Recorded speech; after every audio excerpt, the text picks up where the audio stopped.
जी। Good evening everyone. Good evening. सबको प्रणाम, नमन, आत्म नमस्ते। गुड जी इवनिंग मोनिका बिल्कुल। जी। Good evening. Good evening. अब इंग्लिश में शुरू करेंगे पहले। जी मतलब we have started with both ना, क्योंकि ठीक है, कह रहे थे कि अंडरस्टैंडिंग थोड़ी बेटर ठीक हो। है, ठीक है। Done done done. या okay Sheetal, you can go ahead. Okay.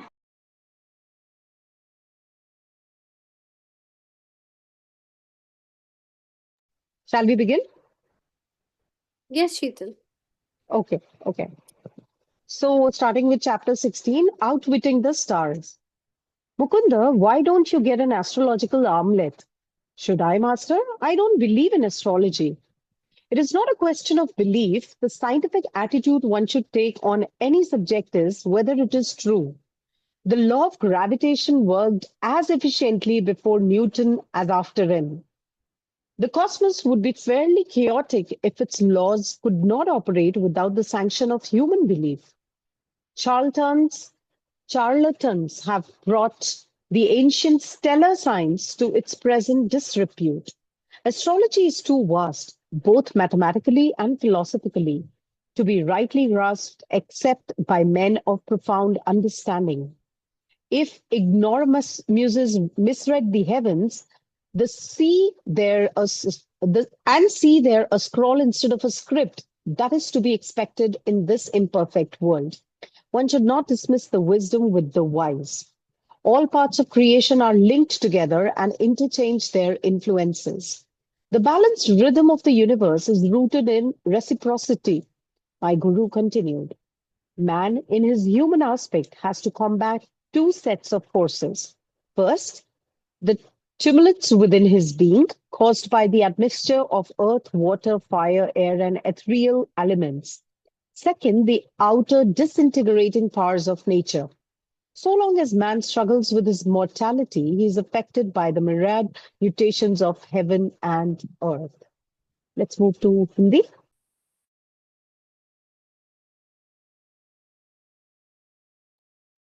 जी नंदिता।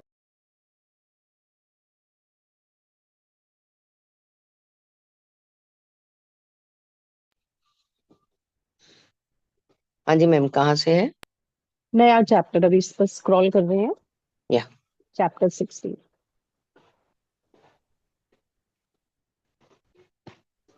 यही से पहचान। मुकुंदा से। जी हाँ, ये पहली लाइन है। मुकुंदा, तुम ज्योतिष संबंधी एक कड़ा क्यों नहीं ले आते? क्या मुझे लाना चाहिए गुरुदेव? मैं तो ज्योतिष में विश्वास नहीं करता। यह विश्वास का प्रश्न नहीं है। किसी भी विषय में वैज्ञानिक दृष्टिकोण यह होना चाहिए कि वह सत्य है या नहीं, कि कड़ा पहनने से कुछ होगा या नहीं। वो कह रहे हैं कि विश्वास का प्रश्न नहीं है, वैज्ञानिक दृष्टि से देखो कि क्या ये सही है या नहीं है। गुरुत्वाकर्षण का नियम न्यूटन से पहले भी वैसे ही कार्य करता था जब तक उन्हें पता नहीं था, और बाद में भी वैसे ही कार्य कर रहा है। जैसे बोस ने तरंगों की खोज की थी ना, तो जब बोस को कहा गया कि इसको पेटेंट करा लो, तुमने इसकी खोज की है, तो उनके एक दोस्त थे, तो उन्होंने उनको बड़ा फोर्स किया कि तुमने इसकी खोज की है, तुम इसको पेटेंट करा लो। तो बोस कहते मैं इसको पेटेंट कैसे कर रहा हूँ, क्योंकि ये तो पहले भी था, ये तो बाद में भी हमेशा के लिए रहेगा। मैंने तो सिर्फ एक होती हुई चीज के बारे में जानकारी दी है, और मेरा तो रोल सिर्फ इसमें इतना ही है, मैंने कुछ तरंगे थोड़ा ना बनाई है। तो बोस ने उसको पेटेंट नहीं होने दिया था। ये जो आज हम मोबाइल, एनर्जी, इन सब चीजों के ऊपर, रिमोट और इन सब चीजों में ये चीज काम आ पाई, तो उन्होंने उसका कोई क्रेडिट नहीं लिया कि ये तो पहले से था। तो बहुत सारी साइंस ऐसी हैं जो पहले से हैं। हमने हम ये नहीं कहेंगे कि हमने इनकी डिस्कवरी की है, हमने इन्हें मतलब हमने इन्हें बनाया है, हम ऐसे नहीं कहेंगे। हम ये कहेंगे हमने इन्हें खोजा है, ये पहले से ही थी।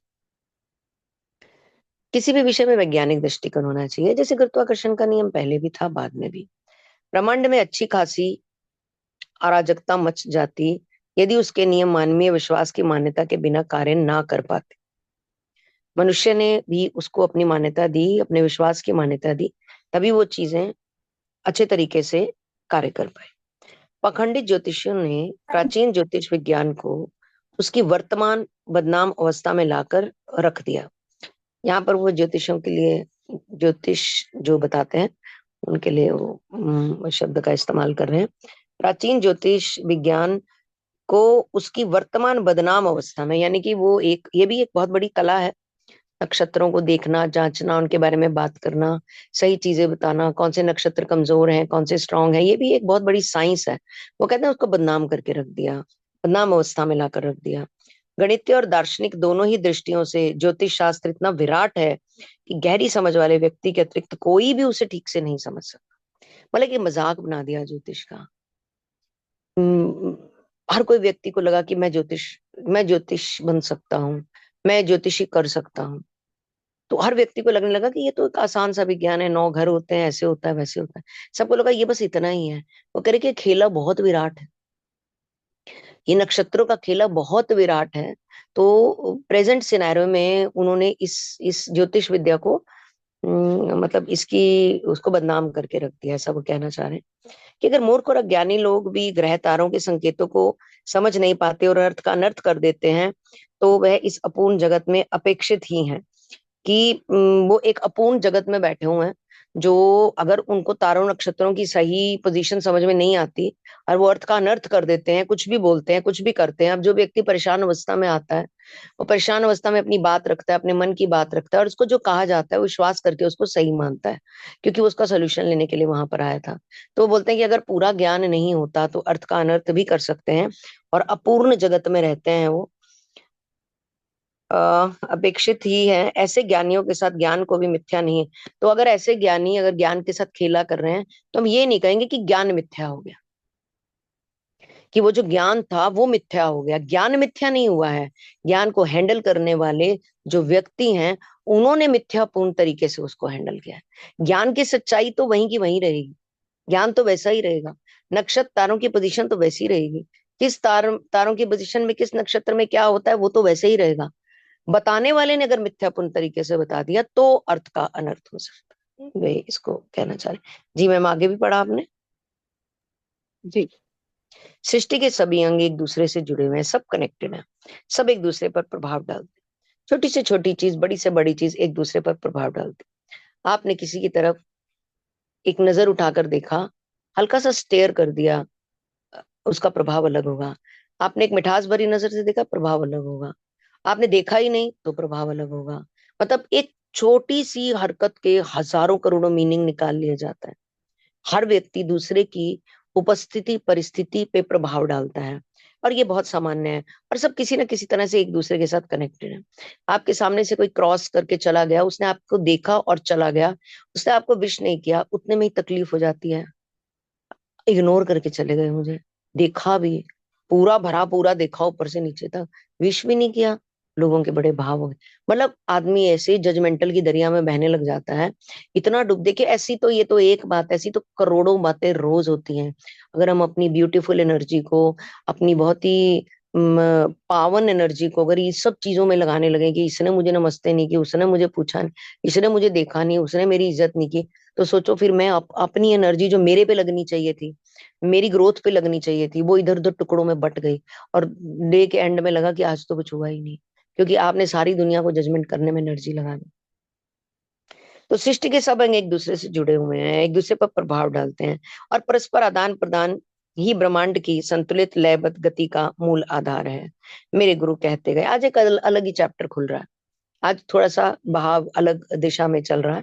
मेरे गुरु कहते गए, मैं देखो मैं आपके साथ पढ़ रही हूँ, मेरी इतनी मौज आ रही है, पंखा भी नहीं चलाया हूँ, मुझे पसीने आ रहे, तो मुझे ध्यान आ रहा है पंखा बंद है। मनुष्य को अपने मानवीय स्तर पर 2 प्रकार की शक्तियों का सामना करना पड़ता है। प्रथम पृथ्वी, जल, अग्नि, वायु, आकाश के सम्मिश्रण से उसके भीतर उत्पन्न होने वाली शुभ्रता। मतलब शुद्धता का मतलब होता है कि थोड़ा पेनफुल, क्षुब्ध हो जाना, चुप हो जाना, सुन्न हो जाना, खामोश हो जाना।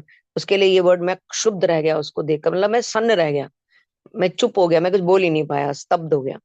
द्वितीय, प्रकृति की बाह्य विघटनकारी शक्तियां। मतलब एक तो जो हमारे भीतर एक वाइब्रेशन आती है। एक तो उसके बारे में वो कहते हैं कि ये जो पांचों अग्नि तत्व, ये जो जल इन्होंने बताया, ये 5 तत्व बताए, जल वायु अग्नि, ये सब इन्होंने जो बताया, वो कहते हैं कि ये एक तो आपको भीतर से क्षुब्ध करती हैं, और दूसरा प्रकृति की जो आपके ऊपर बाह्य विघटनकारी शक्तियां प्रभाव डालती हैं, बाह्य रूप से जो आपको प्रभाव डालती है। सब में प्रभाव डालने की शक्ति है। वायु तेज डले तो हजारों पेड़ गिर जाते हैं, अग्नि में हाथ डलाओ तो जलने का खतरा रहता है, पृथ्वी में भूकंप आ जाए तो चीजें डोल जाती हैं, और जल अगर तेज प्रवाह से आ जाए तो वो अपना काम करता है। तो सभी में शक्तियां हैं, विघटनकारी भी हैं, अगर वो संयम में रहे तो बहुत बढ़िया है। मुद्दा यह है कि हम संयम में रहे, क्योंकि प्रकृति अपने माध्यम से दिखाती है मैं नाराज हूं। जब हम ऐसे काम करते हैं कि हम प्रकृति को नाराज करते हैं, तब प्रकृति दिखाती है कि मैं नाराज हूँ। तो अदरवाइज पृथ्वी भी हमारे साथ साम्य भाव से चलती है।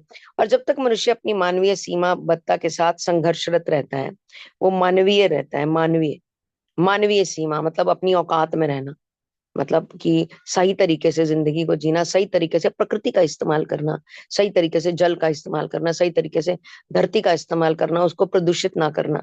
तो जब तक मनुष्य अपने संयम में जीता है और संघर्षरत रहता है सीमाबद्धता के साथ, तब तक पृथ्वी और अंतरिक्ष के असंख्य परिवर्तनों का प्रभाव उस पर पड़ता रहता है। ये डेफिनेटली अगर वो इन सब चीजों के साथ बहुत अच्छे से लयबद्ध रहता है, तो ये प्रभाव सदैव अच्छा ही होता है। और जब उसकी लयबद्धता खराब होती है, कभी वो कोस हजारों लोग आपने सुने होंगे, यार मौसम बड़ा खराब है, मतलब एक घड़घड़ की आवाज आई है इतनी दूर अंतरिक्ष में, ओ करोड़ों किलोमीटर दूर से बादल गरजा और मेरे कान में सुनाई दी। मतलब क्या क्या, मतलब कितना मैकेनिकल, कितना मैजिकल है ये, मैकेनिकल नॉट मैजिकल। कितनी दूर करोड़ों किलोमीटर दूर बादल गरजा, गड़गड़ हुआ, हमारे कानों में आवाज आई, और कमरे में बैठे 4 लोग बोले लगता है आज मौसम खराब हो रहा है। हजारों किलोमीटर दूर से बारिश की बूंदे हमारा स्वागत करने के लिए आए। ये कितना अद्भुत है। अगर हमें एक नकली बारिश की बूंदों का थिएटर में सेट के ऊपर जनरेट करना हो, तो हमारे हजारों रुपए खर्च हो जाते हैं एक छोटे से सीन की बारिश करने के लिए।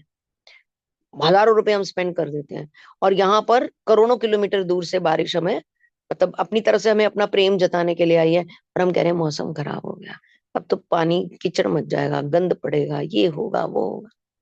मतलब हम कैसे प्रकृति का स्वागत करते हैं, हम कैसे उसका वेलकम करते हैं, हम उसके लिए क्या बोलते हैं, क्या बोलते हैं, क्या सोचते हैं, कैसे हमारे शब्द रहते हैं, कैसा हमारा भाव रहता है।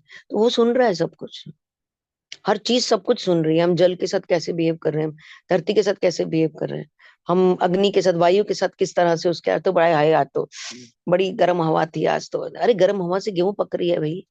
हमारे ही जीवन की किसी ना किसी चीज के वो गर्म हवा काम आ रही है। हम कह रहे हैं हवा गर्म है, शायद हमारे लिए गर्म है, क्योंकि हमें आईसीयू में बैठने की आदत है। पर एक किसान को गर्म वायु चाहिए, क्योंकि उसका अनाज पकेगा, खिलेगा, उसमें कली बनेगी, तो उसकी अनाज महंगा बिकेगा, उसका परिवार फलेगा फूलेगा। हमें इसकी चिंता नहीं है। हम कह रहे हैं ओहो हवा बहुत गर्म है, ओहो बारिश हो गई, बारिश से चावल पकने थे।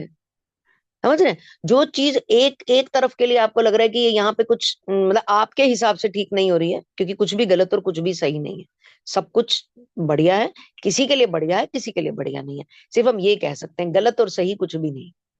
जी ma'am, thank you. Thank you, ma'am. Prashant. James.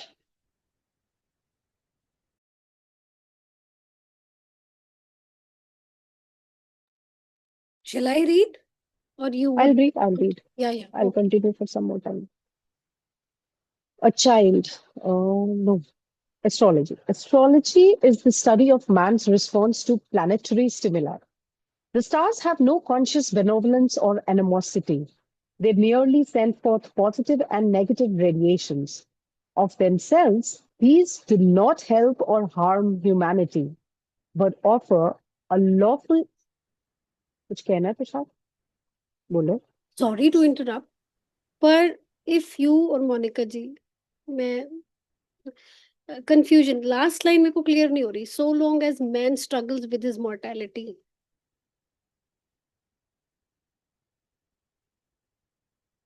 I'm trying to make sense of Hindi it. में बोलना। मोनिका जी, जो लास्ट पैराग्राफ, ये लाइन अभी आपने पढ़ी थी ना उनका कि हिंदी वाला पेज खोल दो.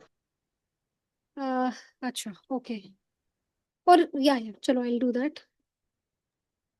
मतलब ये क्या कहना चाह रहे हैं उसमें, मुझे वो समझ नहीं आ रहा.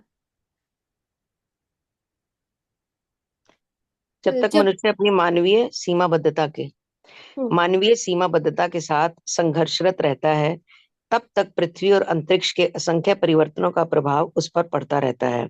जब तक वो इस सीमाबद्धता के साथ संघर्ष में रहता है ना, वो लड़ता रहता है, ये कैसे हो गया, वो कैसे हो, ये क्यों हो गया, ये खराब कैसे, ये सही कैसे, ऐसे क्यों कर दिया, वैसे क्यों कर दिया, मौसम कैसे। मैंने अभी इतने सारे एग्जाम्पल दिए संघर्षरत होने के। और एक होता है कि जो आ गया वेलकम, जो हुआ वेलकम, जैसा मौसम वेलकम, जैसा आप कहते हैं ना, जाको राखे साइयां वाली, कि जिस भी हाल में प्रभु तू मुझे रखेगा ना, मैं प्रसन्न हूं। मतलब मुझे लगता है मार सके ना कोई, मेरी परिस्थिति सही रहेगी क्योंकि तू मेरे साथ है। मतलब वो संघर्ष नहीं करता, वो वेलकम करता है परिस्थितियों का, क्योंकि उसको लगता है जो हो रहा है प्रभु की मर्जी से हो रहा है। इसमें भी जरूर उसका कोई आदेश होगा, इसमें भी जरूर मेरे लिए कोई कुछ सीखने के लिए होगा। एक बच्चे ने एमडी कर ली, वो एमबीबीएस करके एमडी जब उसने करी, तो जब वो बच्चा आया मेरे पास तो थोड़ा परेशान था, तो मैंने उससे बोला तुमने एमडी कर ली फिर भी तुम परेशान हो, ऐसा क्यों। वो कहता है मैंने एमडी अपने कसाई बाप को दिखाने के लिए की थी। वो मुझे कहता था तू जिंदगी में कुछ नहीं करेगा। मैंने कहा तू उसको दिखाने के लिए एमडी तक पहुंच गया, वो एमडी तक पहुंच गया। मतलब एक होता ना कि बंदा पानीपत से चला और जयपुर तक पहुंच गया भागते हुए, कुछ समझ में आती है, तू एमडी तक पहुंच गया। मतलब ये तो विलक्षण है, ये तो विलक्षण है। फिर जब उससे ये पूछा कि तेरी फीसें किसने दी, तेरी सारे खर्चे किसने उठाए, फिर दबे मुंह से बोलता गया पापा ने, पापा ने, पापा ने, पापा ने, पापा ने, पापा ने। मैं कहा कसाई ने, कसाई ने तेरे लिए 3 करोड़ रुपया भर दिया, बड़ा ही तेरे को पावरफुल कसाई मिला हुआ। आप देख रहे हैं, मतलब यही वो संघर्ष की बात करें कि मुझे पता ही नहीं कि मुझे क्या क्या अद्भुत मिला हुआ है, मुझे पता ही नहीं। मुझसे एक क्षण के लिए ले ली जाए ना वो चीज। जैसे एक ना, एक आदमी था, उसके पास धन की पोटली थी, और वो कहता था मेरे को कोई खुश रहना सिखा देना तो मैं ये पोटली इस धन की भरी हुई उसको दे दूंगा। कोई मुझे खुश ऐसे भटकता था, कोई मुझे खुशी सिखा दे, कोई मुझे हैप्पीनेस सिखा दे, तो मैं ये धन की पोटली उसके नाम कर दूंगा, भाई तू ले जा, मैं हैप्पीनेस के लिए भटक रहा हूँ। तो किसी ने उसको एक बाबा के पास भेजा। वो बाबा के पास गया, बाबा उसको समझा रहे थे, बाबा ने कहा आंख बंद कर, अभी तेरी जिंदगी में चमत्कार होगा। उसने आंख बंद करी, बाबा उसकी पोटली लेके भाग गए। बाबा पोटली लेके भाग गए और उसने त्राही त्राही मचा दी। बाबा चोर लूट लिया, बाबा ऐसे होते हैं, सन्यासी ऐसे होते हैं, मैं इनके चक्कर में फंस गया। खूब रोया, खूब रोया, खूब कल्पा, खूब परेशान, सारी दुनिया को कोसता रहा, अपनी किस्मत को कोसता रहा। 2 दिन के बाद बाबा ने उसको मैसेज भेजा, यहाँ पे आ जा। बाबा ने मिलने के लिए बुलाया है। वो गया और बाबा को चोर चोर कह के बोलने ही लगा था, बाबा ने पोटली उसके हाथ में दे दी। बाबा ने कहा ये ले। कहता बाबा आपने, गिनने लगा सारे मोहरे, सारे सिक्के पूरे हैं। बाबा ने कहा सब पूरा है, रख अपनी पोटली।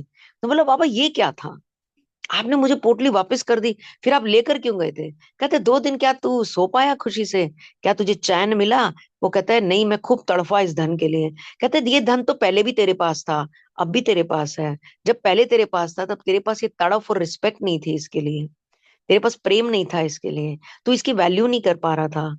तुझे तेरे पास था और तू एक अनदर खुशी के पीछे पीछे भाग रहा था। जब 2 दिन तेरे से ले लिया तब तुझे इसकी वैल्यू पता चली। अब उससे छाती से लगा लिया कि अब तो मैं इसे कभी अपने से दूर नहीं करूंगा। समझ रहे, हमारे पास चीजें हैं, अगर हम उनकी वैल्यू नहीं कर पा रहे तो हम संघर्षरत है। हमारा जीवन संघर्षों से भरा हुआ है, हम उसकी वैल्यू नहीं कर पा रहे। वो कहते हैं अगर आप ऐसे जियोगे, जब तक मनुष्य मानवीय सीमाबद्धता के साथ संघर्षरत रहता है, क्योंकि उसके पास बहुत सारी सीमाएं होती हैं, तब तक पृथ्वी और अंतरिक्ष के असंख्य परिवर्तनों का उस पर प्रभाव पड़ता रहता है। जो भी राइट। परिवर्तन होंगे वो उनके साथ जूझता रहेगा, इन परिवर्तनों। या गुड, थैंक यू मोनिका जी। एक और था, जैसे इन्होंने कहा कि 2 तरह की शक्तियों का सामना करना पड़ता है। एक उन्होंने हम्म। बोला पृथ्वी जल अग्नि वायु आकाश। दूसरा हम्म। उन्होंने कहा कि प्रकृति की बाह्य विघटनकारी शक्तियां। तो हम्म। वो पहली जो है वो भी तो प्रकृति की है और दूसरी भी तो प्रकृति ही है। 1 मिनट, ये लास्ट वाले पैराग्राफ। हाँ जी जी, उसी के ऊपर वाली लाइन। जी, प्रथम पृथ्वी जल अग्नि वायु आकाश के सम्मिश्रण से उसके भीतर होने वाली क्षुब्धता, उसके भीतर जो एक क्षुब्ध स्वभाव आता है उसका, आप एक बार इंग्लिश में क्षुब्धता देखना, मेरे हिसाब से son, can I share the मतलब, इंग्लिश स्क्रीन नाउ? अगर हाँ हाँ, I am sorry, I am taking people's time, but मुझे लगा बाद में क्वेश्चन, नहीं नहीं, बहुत बहुत मतलब अभी जरूरी है। मुझे लगा कि क्लियर हो जाए डाउट।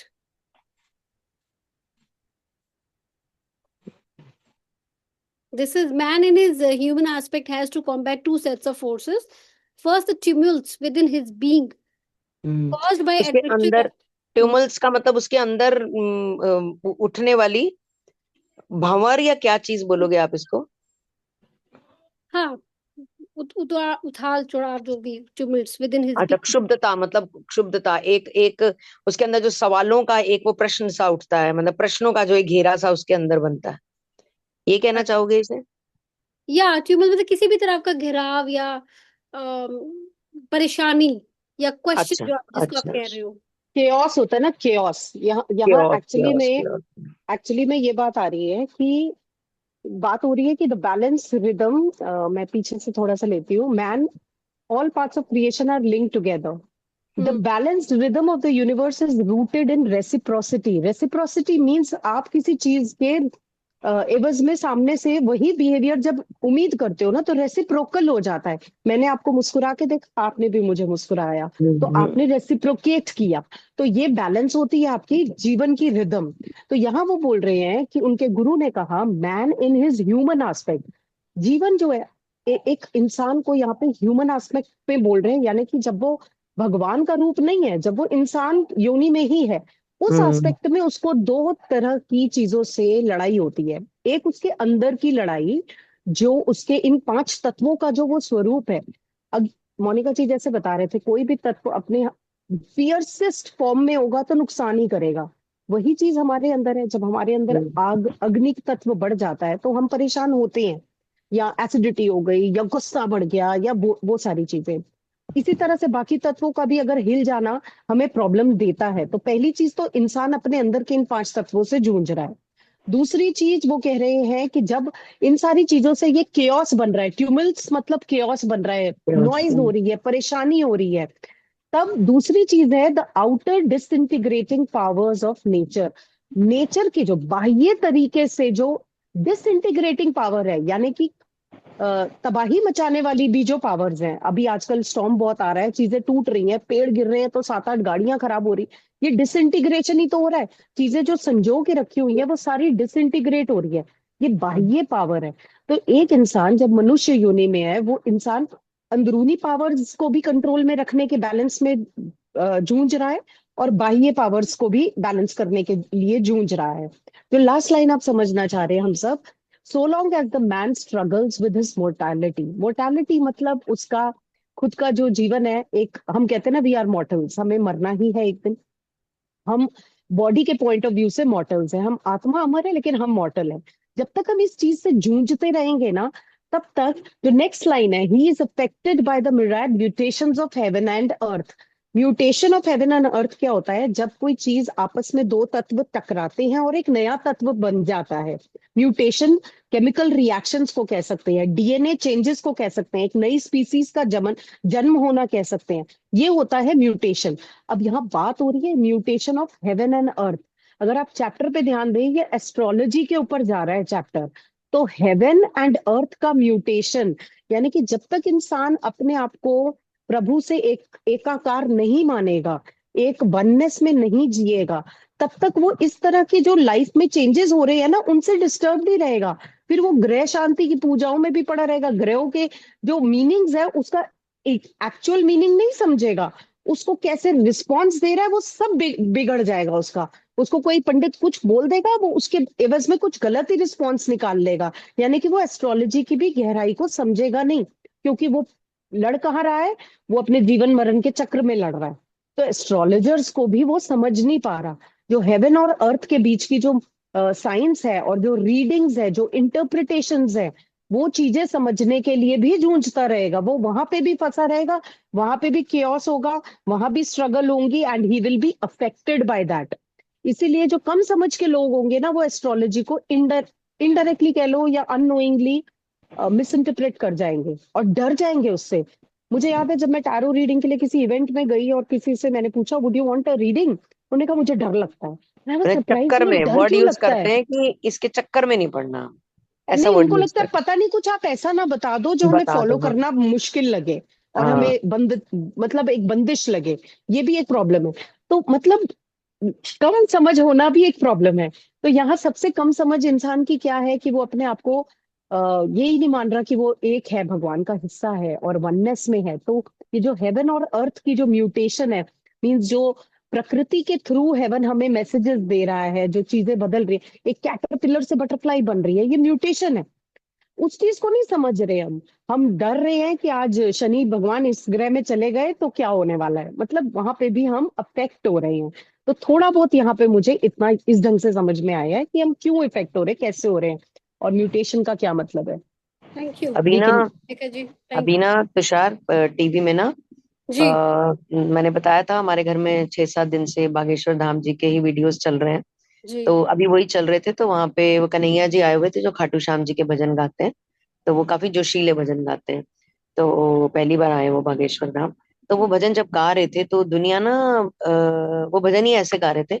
तो काफी लोग ना, ऑडियंस में काफी लोग रो रहे थे। हम्म। देवर क्राइंग, और कुछ बहुत लाउडली रो रहे थे, कुछ मतलब श्यामा से कनेक्ट कर रहे थे, वो श्याम जी के भजन गा रहे थे। तो आज जीवन में पहली बार सलूजा जी ने मुझसे प्रश्न किया, ये रो क्यों रहे हैं? हम्म। तो ये प्रश्न अपने आप में बड़ा भारी प्रश्न था जो हम्म। उन्होंने मुझसे किया। इसका जवाब मैं उनको दूंगी 10:30 बजे के बाद। तो हम्म। उन्होंने मुझसे बोला, ये रो क्यों, ऐसा लेवल कैसे आता है कि जैसे ये लोग रो रहे हैं?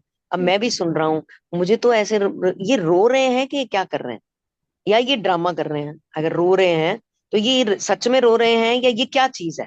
भाई हम्म। मैं भी सुन रहा हूँ, मैं तो बड़ा खुश हो रहा हूँ सुन के, मुझे तो रोना नहीं आ रहा, तो ये क्यों रो रहे हैं? इन्होंने ये सवाल किया मुझसे आज, समझ रहे हैं? तो ये इसी उठापटक में ना एक आदमी, और कहते हैं कि वो प्रभु तत्व सब में अंदर है, सबके अंदर है, और उसके ऊपर बहुत सारे पर्दे चढ़े हुए हैं। जब वो पर्दे उतरते हैं और उन पर्दों से हम बाहर निकलते हैं, तब एक्चुअली में हम उस चीज को महसूस कर पाते हैं कि what is this actually in our life, और हम उसे टच भी कर पाते हैं। जी मैम, आगे पढ़े। थैंक यू, या please Sheetal please go ahead. Sure sure. Astrology is the study of man's response to planetary stimuli. The stars have no conscious benevolence or animosity. They merely send forth positive and negative radiations. Of themselves, these do not help or harm humanity, but offer a lawful channel for the outward operation of cause and effect equilibriums that each man has set into motion in the past. A child is born on that day and at that hour when the celestial rays are in mathematical harmony with his individual karma. His horoscope is a challenging portrait, revealing his unalterable past and its probable future results.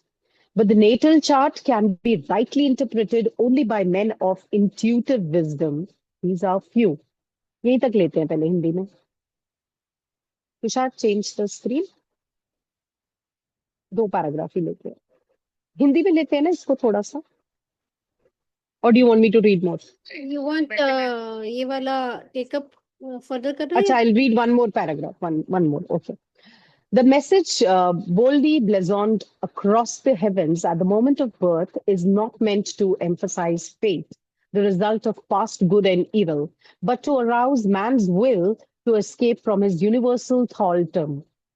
What he has done, he can undo. None other than himself was the instigator of the causes of whatever effects are now prevalent in his life. He can overcome any limitation because he created it by his own actions in the first place, and because he possesses spiritual resources that are not subject to planetary pressure. Superstitious awe of astrology makes one an automation slavishly dependent on mechanical guidance. The wise man defeats his planets, which is to say, his past, by transferring his allegiance from the creation to the creator. The more he realizes his unity with spirits, the less he can be dominated by matter. The soul is ever free.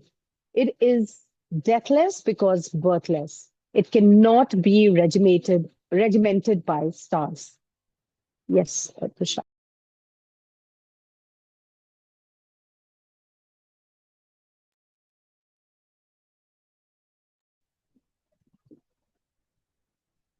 Next page, yeah. Jyotish. ज्योतिष विद्या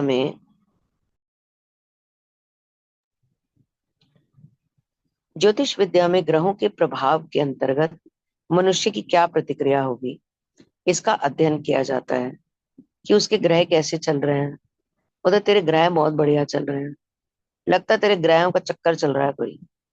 तेरी शनि शनिदेव तुझसे नाराज हैं, बजरंगबली तुझसे नाराज हैं। ऐसे करके ज्योतिष में इस तरह के शब्दों का प्रयोग किया जाता है। तो अलग अलग नक्षत्र होते हैं, जैसे किसी को गुस्सा ज्यादा आता है, कोई बहुत ज्यादा चुप हो जाता है, कोई मतलब अलग अलग तरीके, किसी का बिजनेस में प्रॉफिट हो जाता है बहुत ज्यादा, किसी का जॉब चली जाती है, मतलब ऐसे करके अलग अलग सरकमस्टांसेस आते हैं। तो वो ज्योतिष के पास जाते हैं कि जॉब चाहिए, रिश्ता नहीं हो रहा, शादी करनी है। तो वो नक्षत्रों को देखकर बताते हैं कि अभी ये नक्षत्र तुम्हारा डूबा हुआ है, जाओ तुम्हारी नवंबर में शादी हो जाएगी, नवंबर तक ग्रह योग बन रहा है, तुम्हारी शादी हो जाएगी। ये सब हमने टीवियों में देखा है बहुत ज्यादा। अब तक देखते चले आ रहे हैं 30-40 साल से। तो वो कहते हैं कि ज्योतिष विद्या में ग्रहों के प्रभाव के अंतर्गत मनुष्य की क्या प्रतिक्रिया होगी, इसका अध्ययन किया जाता है। ग्रह नक्षत्रों में कोई दया या कोप का सचेत भाव नहीं होता, वे तो केवल पॉजिटिव या नेगेटिव किरणें उत्सर्जित करते हैं कि तुम्हारे लिए अच्छा है या बुरा है। अपने आप में ये मानव जाति को कोई लाभ या हानि नहीं पहुंचाते, किंतु मनुष्य द्वारा अतीत में कार्यान्वित किए गए कार्यकरण के संतुलन को स्थापित करने के लिए बाह्य स्तर पर कार्य प्रणाली का एक विधिवत माध्यम प्रस्तुत करते हैं। जो भी अतीत में उसके साथ चल रहा है, जो भी अतीत में उसके जीवन में घटा, जिस भी परिस्थिति में वो रहा, जो भी उतार चढ़ाव उसके जीवन में आए, उनके हिसाब से बाह्य स्तर पर एक कहते हैं ना कि हम एक वो कर सकते हैं, अनुमान लगा सकते हैं कि क्योंकि ये ऐसे चल रहा था इसलिए तुम्हारे जीवन में ये घटना घटित हुई। एक अनुमान प्रस्तुत करते हैं। बच्चा ऐसे दिन और ऐसे क्षण में ही जन्म लेता है जब ग्रह नक्षत्रों की किरणों का उसके व्यक्तिगत कर्मों के साथ संपूर्ण गणितीय तालमेल बैठ जाता है।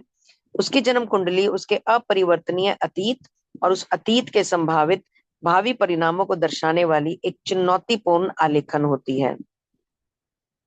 उसकी जन्म कुंडली जो भी बनाई जाती है, अतीत में उसके कैसे कर्म रहे, क्या वो कर्म करके आया, क्या क्या उसके जीवन में रहा, उसके हिसाब से, और अब जो उसका आने वाले जीवन है वो किस तरह से रहेगा, उसका एक चुनौतीपूर्ण आलेखन होती है। मतलब एक एक वो बनाया जाता है, गणितीय बनाया जाता है, उसके हिसाब से गणित प्रस्तुत करती है। परंतु जन्म कुंडली का सही अर्थ केवल अंत प्रज्ञा ज्ञान से संपन्न व्यक्ति ही लगा सकते हैं, और ऐसे लोग बहुत कम होते हैं, क्योंकि ये बहुत गूढ़ ज्ञान है, बहुत गहरा ज्ञान है ज्योतिष विद्या। और पूरा इसमें कर्म भी शामिल होते हैं, पुराने जन्म के कर्म भी शामिल होते हैं, किस समय में उस बच्चे का जन्म हुआ है वो भी शामिल होता है, क्या उस टाइम नक्षत्र चल रहे थे, क्या घड़ी चल रही थी, क्या समय चल रहा था, सारी चीजों का मान अनुमान लगाया जाता है। और ये कहते हैं कि ये कार्य सरल नहीं है, इस कार्य के लिए बहुत विलक्षण बुद्धि का, बहुत ज्ञानी व्यक्ति ही इस कार्य को अच्छे तरीके से कर सकता है, जो कि आजकल बहुत कम है। अगला भी पढ़े मैम। जी जी। जन्म के क्षण। जन्म के क्षण में अंतरिक्ष में स्पष्ट रूप से चिन्हा चिन्हांकित हो जाने वाले संदेश का उद्देश्य भाग्यगत अच्छे बुरे कर्मों के फल को अति महत्व देना नहीं है। जन्म के क्षण में अंतरिक्ष में स्पष्ट रूप से चिन्हित हो जाने वाले संदेश का उद्देश्य भाग्य को अति महत्व देना नहीं है, बल्कि विश्व नियमों के इन बंधनों से छूट जाने के लिए मनुष्य की इच्छा शक्ति को जगाना है। वो कहते हैं वो भाग्य को जन्म के टाइम इतना महत्व नहीं देते, अच्छे बुरे कर्मों के फल को भी इतना महत्व नहीं देते, जितना वो मनुष्य की इस इच्छा शक्ति को पावरफुल बनाने की कोशिश करते हैं कि वो इस विश्व के बंधनों से छूटने के लिए तैयार हो जाए, यानी कि वो इसे मुक्ति पाने के लिए, जिसको मोक्ष कहा जाता है। जैसा कि कोई जगह है, कोलकाता में है कि कहाँ पर है, कोलकाता में जहाँ पर एक आश्रम है जहाँ पर लोग मृत्यु प्राप्ति के लिए जाते हैं, और वहीं वो मृत्यु लेते हैं और वहीं वो अपना संस्कार भी करवाते हैं। वहाँ 2-2 3-3 4-4 महीने रहते हैं और मृत्यु के इंतजार में रहते हैं, क्योंकि ऐसा माना जाता है कि उस जगह पे अगर उनकी मृत्यु होगी तो फिर उनको मोक्ष मिल जाएगा। मेरे को जगह का नाम ध्यान नहीं आ रहा है, कोई बोलेगा तो मुझे शायद एकदम से ध्यान आ जाएगा। तो ऐसी वो जगह है, इसके ऊपर एक शॉर्ट फिल्म भी बनी है, काशी। यस, काशी ही वो जगह है जी, काशी है वो जगह। तो काशी में ऐसा एक आश्रम है जहाँ पे आपको कुछ पैसे डिपॉजिट कराने होते हैं, और आप इस तरह से कोई भी व्यक्ति अपनी अंतिम यात्रा वहां से निकाल सकता है। ऐसा होता है, कुछ ना कुछ ऐसा है वहां पे प्रयोजन। तो मोक्ष की बात हमने बड़े बूढ़ों से सुनी जब हम छोटे बच्चे थे। तब हम ये सुना करते थे कि बस अब तो मोक्ष मिल जाए, या फिर हमने हिंदी पिक्चरों में सुना था अब तो भगवान बस अपनी गोद में रख ले, बार बार धरती पे चक्कर काटने ना पड़े, अब तो बस मोक्ष मिल जाए, प्रभु के पास ही रहें और उनकी सेवा करें। हम तो मतलब भर पाए इस दुनिया से, दुनिया का इतना बुरा हाल है, ऐसे ऐसे हमने हिंदी पिक्चरों में देखा हुआ है। तो ये मोक्ष शब्द हमने तब सुना जब हम बहुत छोटे थे।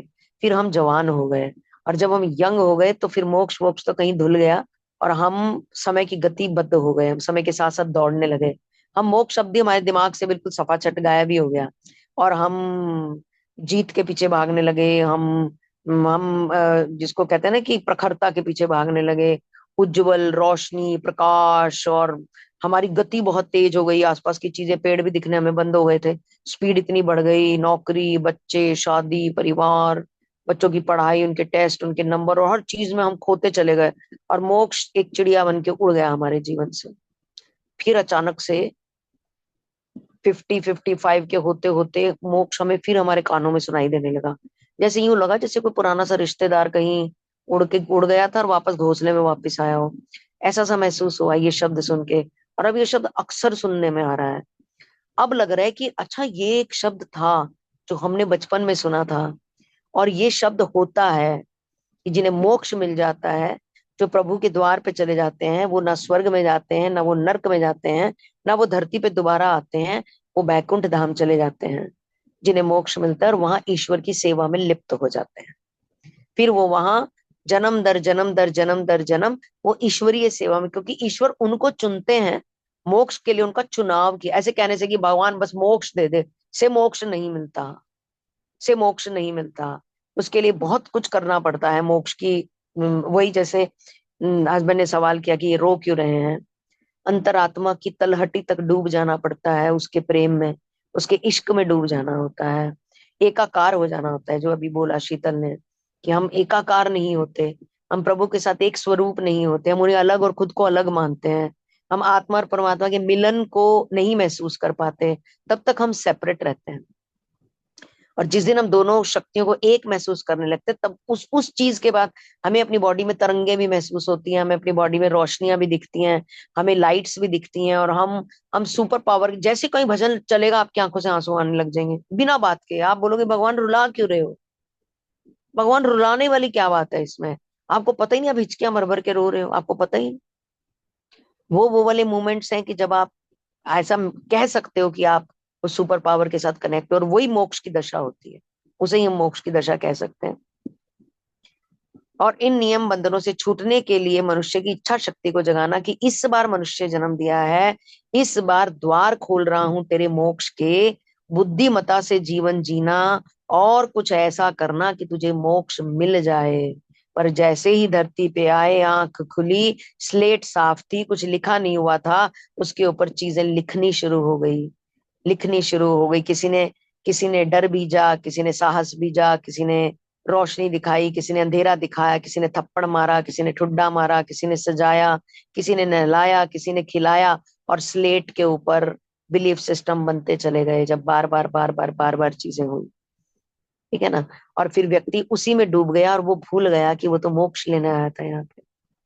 उसके दिमाग से दूर दूर तक चला गया। उसने जो कुछ किया वह उसे मिटा भी सकता है, जो वो अब तक कर्म करके आया है वो मिटा भी सकता है। प्रभु कहते हैं मैं तेरे कर्म भी ले लूंगा, ये अंतिम दशा होती है।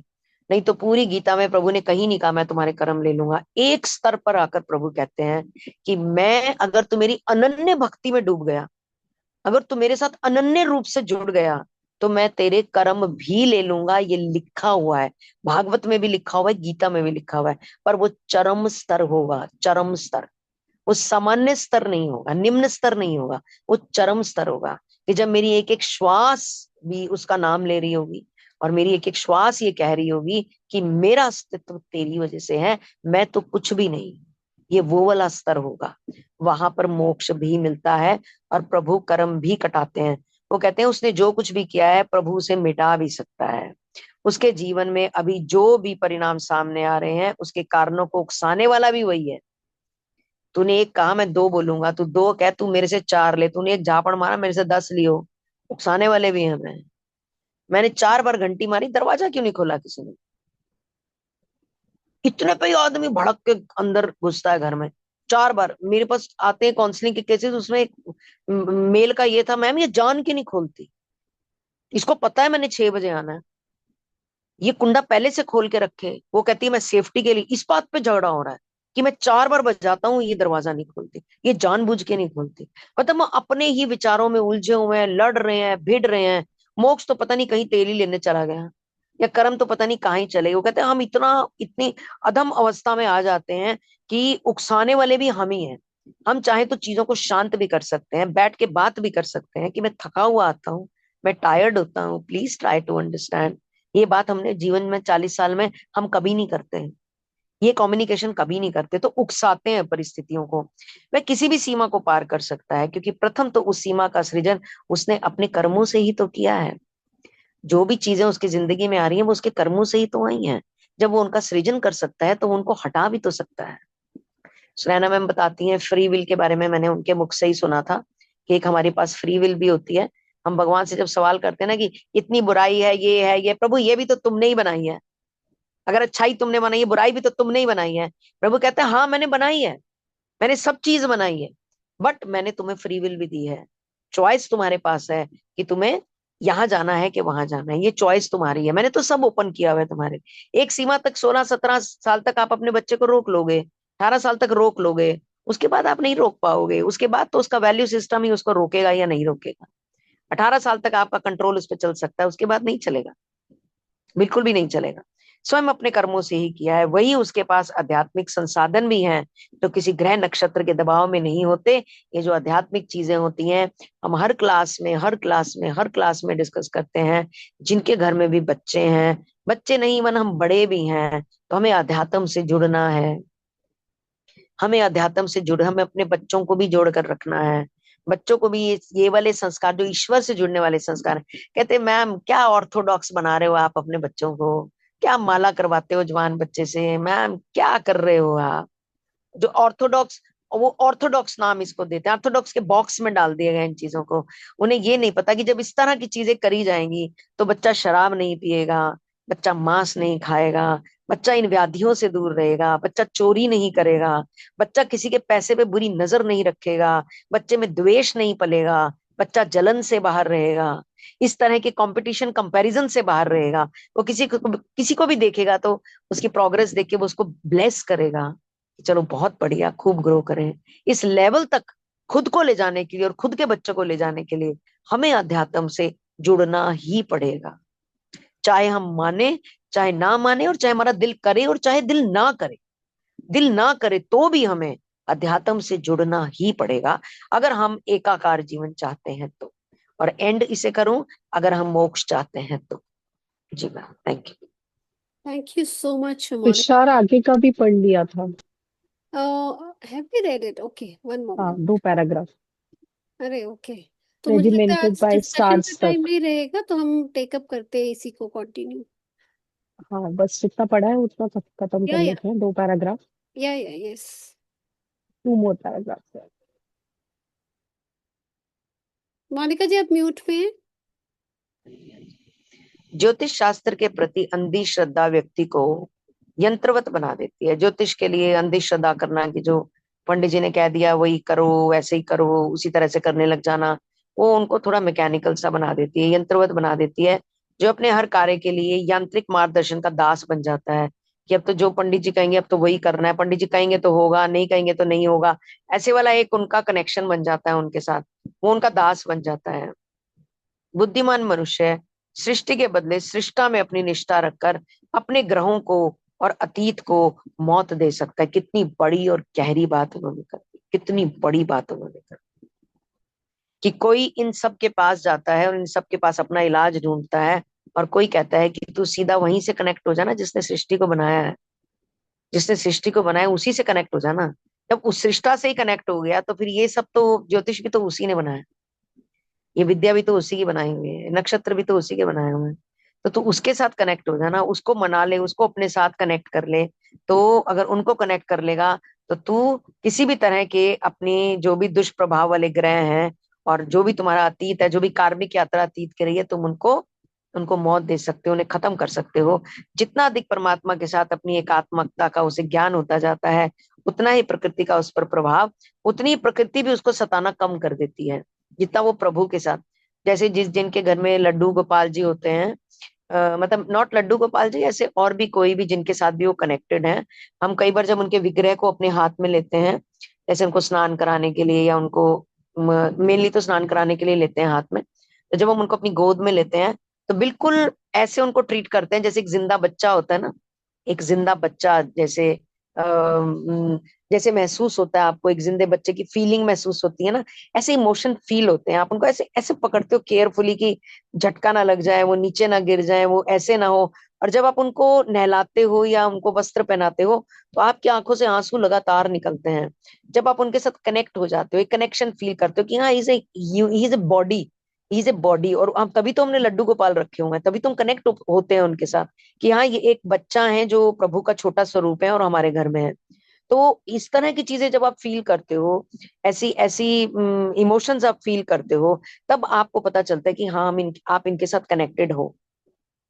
और उस पर फिर प्रकृति का प्रभाव भी कम होता है। आत्मा सदैव मुक्त है, वह अमर है, क्योंकि सिर्फ शरीर जो है ये कपड़े हैं, आत्मा के वस्त्र हैं। आत्मा कभी नहीं मरती, अजर और अमर होती है। आत्मा ही परमात्मा के साथ संलग्न होती है, और आत्मा को ही वह पावर है कि वो ईश्वर के साथ जुड़ सकती है। शरीर कभी भी ईश्वर के साथ नहीं जुड़ता। शरीर खाक हो जाता है, राख हो जाता है, एक वस्त्र की तरह बदल दिया जाता है, और आत्मा को एक नया शरीर मिल जाता है। ऐसा हम जन्म से सुनते हुए आ रहे हैं। और क्योंकि वह जन्म है, उस पर ग्रह नक्षत्र जो है वो आत्मा पर शासन नहीं करते, वो शरीर पर शासन करते हैं। वो शरीर पर शासन करते हैं, क्योंकि शरीर ही उन्हें ये परमिशन देता है कि हाँ, तुम उनके साथ खेलो। आत्मा कभी भी वो परमिशन नहीं देती, क्योंकि आत्मा बहुत पावरफुल होती है, और आत्मा परमात्मा के साथ संलग्न होती है, तो आत्मा के ऊपर नक्षत्रों का प्रभाव चलता भी। यही जी। तक किया था बस। जी। Thank you. Thank thank you Monika ji, thank you Sheetal. बहुत इंटरेस्टिंग था आज, बहुत ही ज्यादा मेरे लिए, मतलब personally like I would like to continue, मैं after this also I continue reading. बहुत ही मजेदार था। एस्ट्रोलॉजी क्या है इतने अच्छे से एक्सप्लेन किया। और कितनी इम्पोर्टेंट बात ये है कि जब आप स्पिरिचुअलिटी आध्यात्मिक हो जाते हो और प्रभु भक्ति में हो जाते हो, तो किसी चीज का असर आप पे नहीं रहता। आपके नक्षत्र, आपके पास्ट कर्मस, वो भी सब बराबर हो जाते हैं। और दिस वाज समथिंग नहीं पता था, क्योंकि मैं हमेशा से यही मानती हूँ कि जो बुरा किया उसका असर तो नहीं है। और नया पता चला कि एस्ट्रोलॉजी कहते हैं ना, स्टार्स रीड कर रहे थे एक अच्छे मेरे माई फाई। मेरे लिए इंटरेस्टिंग इसलिए भी है क्योंकि मेरे फादर साहब एस्ट्रोलॉजर, बड़े रिनॉन्ड एस्ट्रोलॉजर रहे हैं। सो ही इज नो मोर, बहुत स्टडी डीप और बहुत ही आध्यात्मिक पर्सन रहे हैं। तो वो ये चीजें बोलते बताते होते थे और हम ध्यान नहीं देते थे, टेकन फॉर ग्रांटेड। तो अभी ये लिख वही वही पढ़ रही हूँ जो पापा बोलते थे। और वो जब क्योंकि बहुत फेमस है वो इस फील्ड में, तो हम सब लोग कहते थे कितने कितने अच्छे से एक्सप्रेस कर देते, और वो कंप्यूटराइज्ड नहीं करते थे टेबा। ही वुड रीड, वो he would make all the calculations by hand. I am sure वो किसी को नहीं आती। आई एम प्रिटी श्योर वो किसी पंडित को नहीं आती। वो कैलकुलेशंस के रजिस्टर हमने अभी भी रखे हुए हैं। वो और ही कोई स्टडी थी, मुझे नहीं पता। मेरे ब्रदर आदित्य जो है उनको शायद आती होगी। सो पापा टॉट अस, मुझे भी सिखाई थी उन्होंने। I learn it for a few couple of months.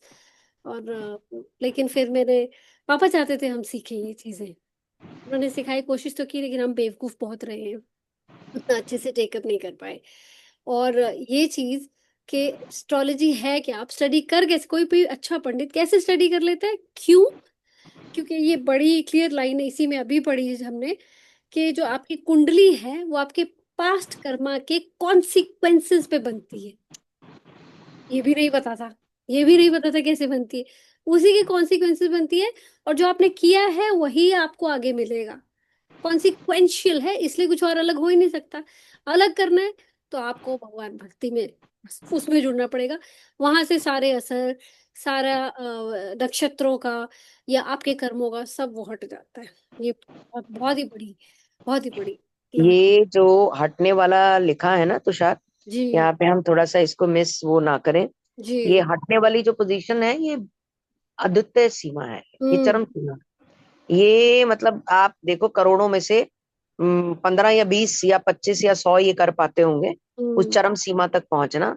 और इसीलिए बेटर है कि कर्म खराब करें ही ना, कर्म हम्म के लिए अवेयर रहें। हम्म क्योंकि इतनी चरम सीमा तक मनुष्य को पहुंचने के लिए काफी प्रयास भी करने पड़ते हैं और हम्म अपने आप को एक अद्भुत लेवल तक ले जाना होता है। एक हम्म बहुत ही स्ट्रांग रास्ते पर कई सालों कई वर्षों तक चलना होता है, तब हम्म वो इस लेवल को अचीव कर पाता है। तो ये कोई नॉर्मल रास्ता नहीं है, इसमें एक ये और थोड़ा सामान्य सा, नहीं। हाँ इसमें एक और थोड़ा सा ऐड करूँ, ये क्वेश्चन मैंने रेनू मैम से किया था।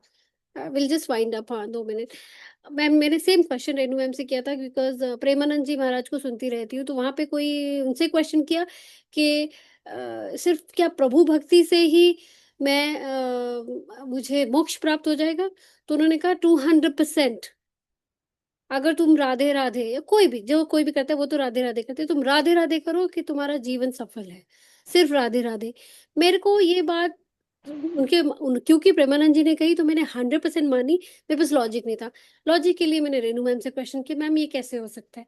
कहते जब आप किसी भी मंत्र में फोकस करके बैठ जाते हो, तो आपका पास्ट और फ्यूचर थॉट शून्य हो जाता है, आप करंट थॉट में आ जाते हो। जब आप करंट थॉट में लॉन्ग टर्म बैठते हो, एक ही राधा राधा धुन में या ओम पे या ओम नमः शिवाय एक एक ही थॉट पे फोकस रखते हो, तो आपके चक्रास ऑटोमेटिकली अलाइन होने शुरू हो जाते हैं। When your chakras are aligned, आप स्पिरिचुअल अटेनमेंट की तरफ अपने आप चले जाते हो। So this is what he means when he say कि राधे राधे करने से आपका जन्म सफल हो जाता है। बट दैट वाज लॉजिकल, मतलब मुझे मजा आया कि क्या आंसर है और बिल्कुल समझ आगे परफेक्ट, क्यों करना है। बिल्कुल परफेक्ट। जब आप माला करते हैं और जब आप चैंट करते हैं, एक ही माला को आप रोज करते हैं, रोज रोज करते हैं, तो आपकी पूरी बॉडी, आपके एटम्स, आपके न्यूरॉन्स, आपके मॉलिक्यूल्स, आपके सेल्स, आपकी बॉडी का रोम रोम हम्म एक दिन कंचन हम्म हो जाता है हम्म। वो आवाज सुन सुन के।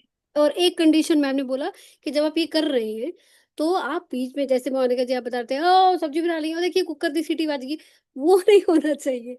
वो नहीं, जो व्हेन यू आर नहीं, वो रिसाइटिंग। प्रेम के साथ, अगर आप प्रेम के साथ कनेक्ट होके कर रहे हो तो आप कहेंगे तो मैं कुछ सुना भी दूंगी आज आपको जो बिल्कुल मैंने। बिल्कुल। आपका एक थॉट वही होना चाहिए, आपका थॉट इधर से उधर नहीं जाना चाहिए। अगर आपको उस लेवल पे जाना है, तो आप घर बैठे भी, गृहस्थ में भी ये सब कुछ कर सकते हो जो जंगलों में जाके पहाड़ों पे जाके करते हैं। घर पे भी सही पॉसिबल है। आपका एक्चुअली लिसनिंग उस टाइम जो आप बोल रहे हैं ना, जैसे आप राधे राधे बोल रहे हैं या, तो आपकी लिसनिंग पूरी उसमें होनी चाहिए और आपको मन से सुनना चाहिए। हम्म मन से सुनो और मतलब सुनने में पूरा ध्यान हो कि आप जो बोल रहे हो वो सुन रहे हैं। हम्म बिल्कुल। विद वन अटेंशन का, विद कंप्लीट फोकस, जो जी। उन्होंने बोला कि आपका उस फोकस उसी थॉट, एक ही थॉट पे होना चाहिए, ना पीछे जाना चाहिए ना आगे। जी मोनिका जी, आप कुछ सुनाना चाह रहे हैं and हम बहुत कुछ सुनना चाह रहे हैं। चलिए मैं सुनाती हूँ। Sheetal, I would also take your reflections before leaving.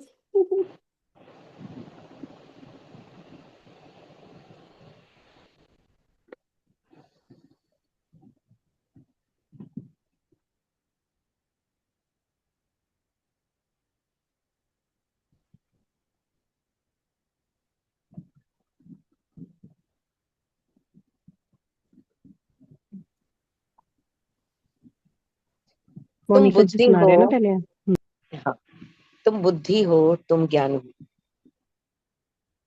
तुम बुद्धि हो, तुम ज्ञान हो, तुम मान, तुम सम्मान हो, तुम दिल हो, तुम ही धड़कन हो, तुम दिल हो, तुम हो धड़कने, हम तुमसे ही तो हैं बने।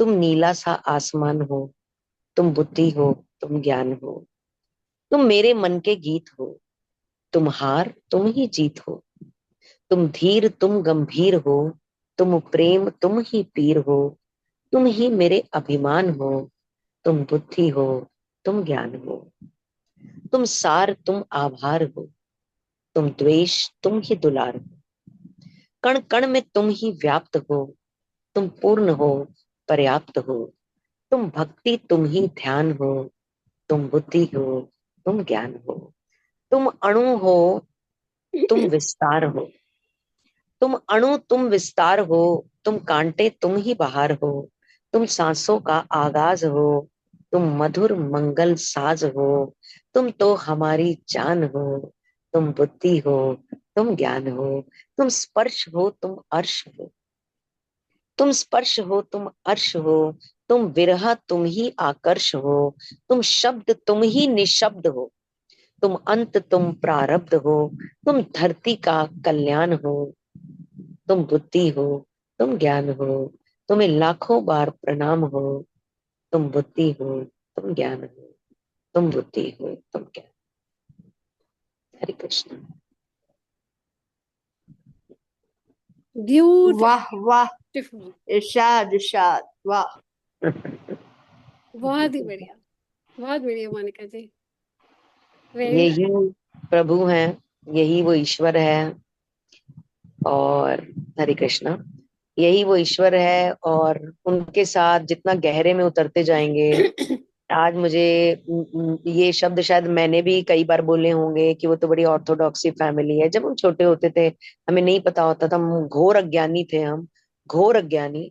और इन सब चीजों के लिए शायद हमने भी कभी बोला होगा, बट आज ये चीजें एक कैद नहीं है, आज ये चीजें एक स्ट्रॉन्ग वैल्यू सिस्टम बनाती हैं हमारा, कि हम भीड़ में होने के बाद भी भटकते नहीं हैं, हम भीड़ में होने के बाद भी अधीर नहीं होते, हम इम्पेशेंट नहीं होते।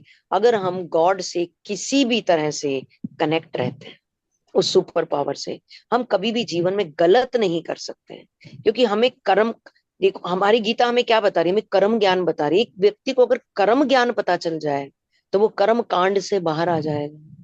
जब उसे ज्ञान ही मिल गया कि मेरी एक एक बोली गई बात, एक एक बोला गया शब्द, एक एक चीज, मेरी एक एक बिजनेस डील, इसका क्या मतलब है और ये मेरे तक मुड़ के कैसे आने वाली है, तो मैं अपने काम पे भी ध्यान दूंगा, अपनी बात पे भी ध्यान दूंगा, अपने शब्दों पे भी ध्यान दूंगा कि मेरे से बोला गया कोई शब्द किसी को तकलीफ ना दे। अगर दे तो मैं तुरंत उसे करेक्ट करके सॉरी बोलूंगा और थैंक यू बोलूंगा, और मैं अगले रास्ते चलूंगा कि भाई मेरे से कोई पाप नहीं है। बहुत बढ़िया, बहुत बढ़िया। Thank you Monika ji. जी Sheetal, over to you. Thank you. I was just a bit distracted because the AC mechanic is here. Two, three things I liked. एक तो बीच में there was a sentence, one should not dismiss the wisdom with the wise, which means लोग wisdom पे ध्यान देने के बजाय wise के पीछे भागते हैं। तो ये सारे जितने पाखंड होते हैं उन wise की वजह से हो जाते हैं, because they want to, some of them want to run a propaganda कि हमें फॉलो करो, और people start becoming, भक्त बनते हैं तो उस विजडम के नहीं बनते, उस वाइज के बन जाते हैं। So we should not confuse that. अगर आप किसी के भक्त बने भी हो तो उसकी ज्ञान के लिए बनो, उसके विजडम के लिए बनो। वो क्या हमें प्रीच कर रहे हैं उसके लिए उन्हें मानो, सिर्फ उन्हें मानो और उनके विजडम को अमल भी ना करना सीखो, that is wrong, that is ignorance. So सबसे बड़ी इग्नोरेंस पहली बात वही है। Second thing, there is also written, जो हमने लास्ट पढ़ा कि the, when it is about creation and the creator being one, so the more he realizes his unity with spirit, the less he can be dominated by matter. Now there is a concept of tree of life, मैं tarot में भी पढ़ती हूँ, and there's a very deep concept of tree of life, जिसमें spirit सबसे ऊपर है, matter सबसे नीचे है। matter is the material world. So when you are aligned, अगर आप अपने प्रभु के साथ अलाइनमेंट में हो, आप स्पिरिट के साथ स्पिरिचुअली कनेक्टेड हो, तो ये मैटर आपको इफेक्ट नहीं कर सकता, इम्पैक्ट नहीं कर सकता। इसका एस्ट्रोलॉजिकली ये मीनिंग है, what ever the position of the stars या प्लैनेट्स हैं, वो अगर इम्पैक्ट कर रही हैं तो आपके मटेरियल वर्ल्ड को कर रही हैं। लेकिन अगर आप उससे ऊपर उठ गए हो, आप स्पिरिचुअल वर्ल्ड में जी रहे हो, तो आपके मटेरियल वर्ल्ड की चीजें इम्पैक्ट हो ना हो, आप अनअफेक्टेड हो। यू नो क्या मैटर हो रहा है कि आपको गाड़ी मिलेगी कि नहीं, आपका घर बनेगा कि नहीं, these are all materialistic things. ये मैटर है, ये सॉलिड फॉर्म में है, 3 डायमेंशनल है। बट स्पिरिट नहीं है ऐसा। Spirit is something you can't even conceive of, सोच ही नहीं सकते वो क्या है। धुआं समझ लो, धुंध समझ लो, लाइट समझ लो। सो जब आप एक वननेस में होते हो ना, then the matter can not affect you.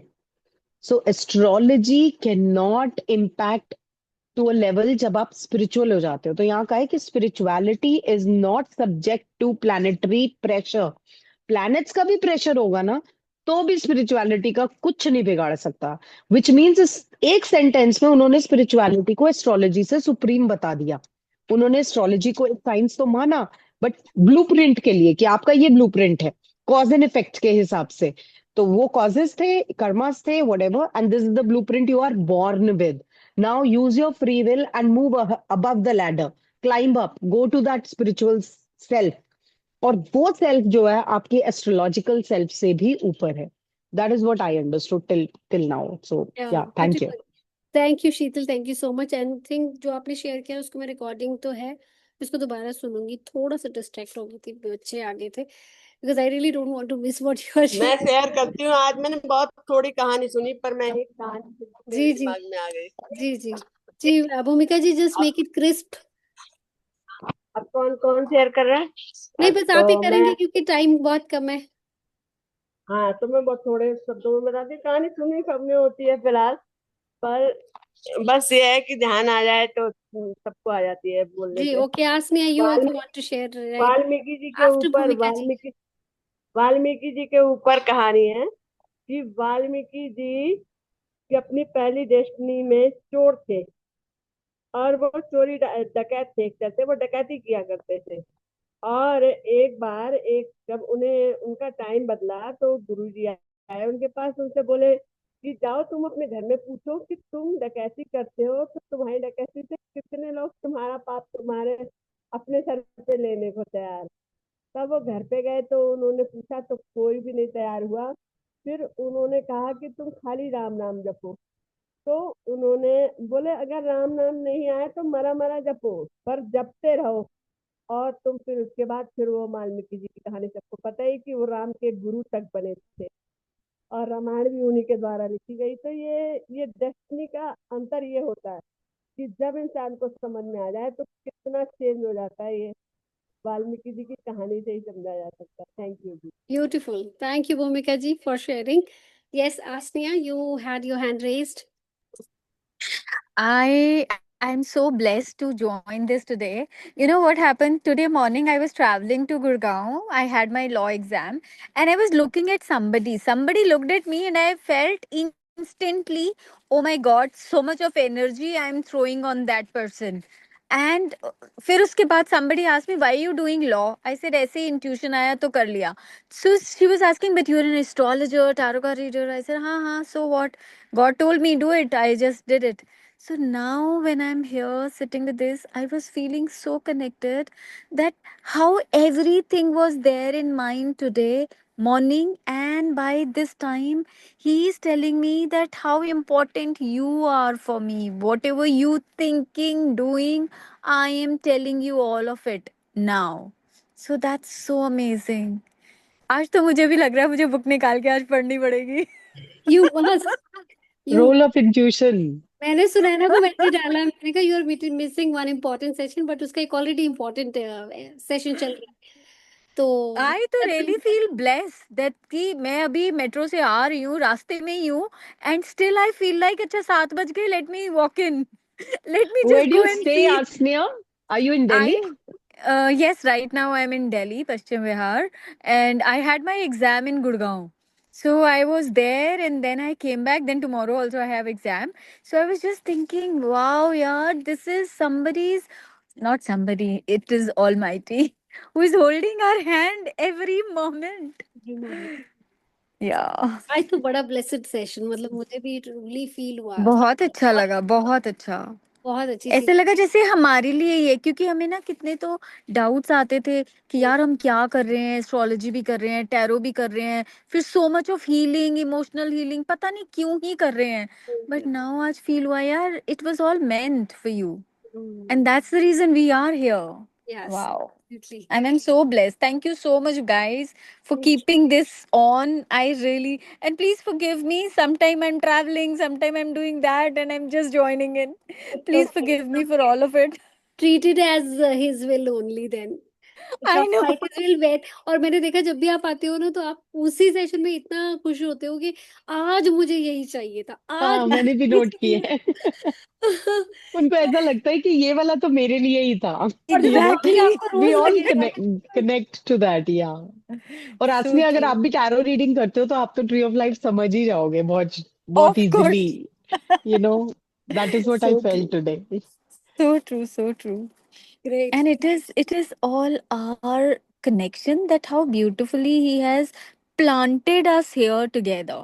Whereas, like, I am from Chandigarh, somewhere, Chandigarh, Gurgaon, where now I'm thinking to shift to Dubai. I don't know what's going on, but I'm seeing people all over here, and it's connecting so much, so much Dubai से सपना blessed. जी भी बैठी है यहीं पे। आपके पास Oh, सारे connections है भगवान के दिए हुए। so true, सप, so true. Sapna ji is from Dubai. Wow. Yeah. Thank you so much, guys. Thank you so much for holding this place.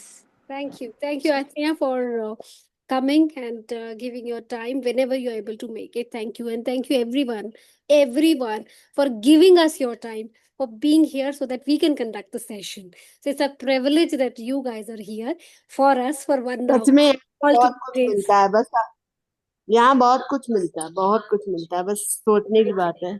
Thank you. Let's wind it up with a concluding prayer. Let's join our hands together. सर्वे भवन्तु सुखिनः, सर्वे सन्तु निरामया, सर्वे भद्राणि पश्यन्तु, माँ कश्चित् दुख भाग भवेत्। ओम शांति शांति शांति। Thank you everyone for your time, शांति this शांति energy and शांति। contribution. Thank you. Shubh Ratri. Thank Good night. Have Thank a you, good Thank you so Preeti. Time. much. Bye Thank you Monika so Thank ji, you, much. Thank you so Shakti. Much. Bye Thank you. Thank you. Thank you so thanks much. Everyone, bye Bye. Bye.